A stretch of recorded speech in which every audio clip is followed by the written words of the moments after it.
एक बार की बात है, गौतम बुद्ध अपने भिक्षुओं के साथ विहार करते हुए शालिवन में एक वट वृक्ष के नीचे बैठ गए।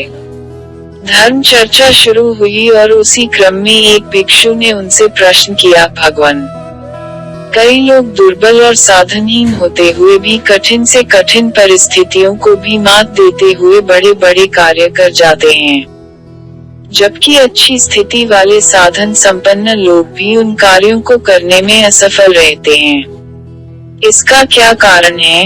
क्या पूर्व जन्मों के कर्म अवरोध बनकर खड़े हो जाते हैं? नहीं, बुद्ध ने समझाते हुए कहा। और एक प्रेरक कथा सुनाने लगे। विराट नगर के राजा सुकीर्ति के पास लौहशान नामक एक हाथी था। राजा ने कई युद्धों में इस पर आरूढ़ होकर विजय प्राप्त की थी। शैशव से ही लौहशान को इस तरह प्रशिक्षित किया था कि वह युद्ध कला में बड़ा प्रवीण हो गया था।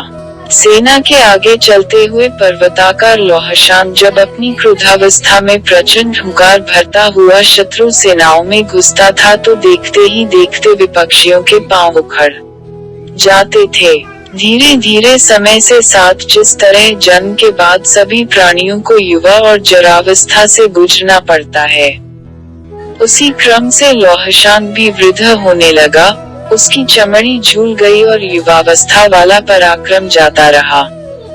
अब वह हाथीशाला की शोभा मात्र बनकर रह गया।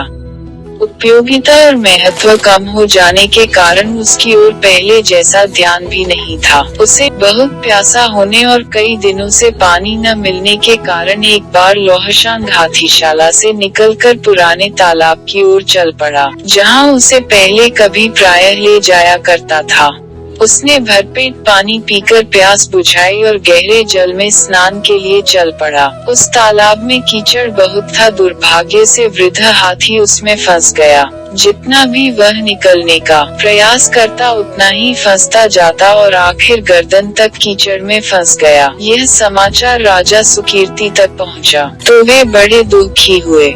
हाथी को निकलवाने के कई प्रयास किए गए पर सभी निष्फल। उसे इस दयनीय दुर्दशा के साथ मृत्यु मुख में जाते देखकर सभी खिन्न थे। जब सारे प्रयास असफल हो गए तब एक चतुर मंत्री ने युक्ति सुझाई। इसके अनुसार हाथी को निकलवाने वाले सभी प्रयत्न करने वालों को वापस बुला लिया गया और उन्हें युद्ध सैनिकों की वेशभूषा पहनाई गई। वे वाद्य यंत्र मंगाए गए जो युद्ध अवसर पर उपयोग में लाए जाते थे। हाथी के सामने युद्ध नगाड़े बजने लगे और सैनिक इस प्रकार कूच करने लगे जैसे वे शत्रु पक्ष की ओर से लौहशान की ओर बढ़ रहे हैं। यह दृश्य देखकर लौहशान में न जाने कैसे यौवन काल का जोश आ गया।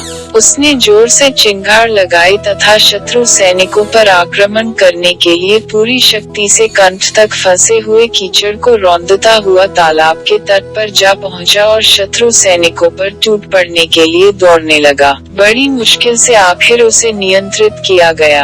यह कथा सुनाकर तथागत ने कहा, भिक्षुओं, संसार में मनोबल ही प्रथम है। वह जाग उठे तो असहाय और विवश प्राणी भी असंभव होने वाले काम कर दिखाते हैं तथा मनुष्य अप्रत्याशित सफलताएं प्राप्त करते हैं।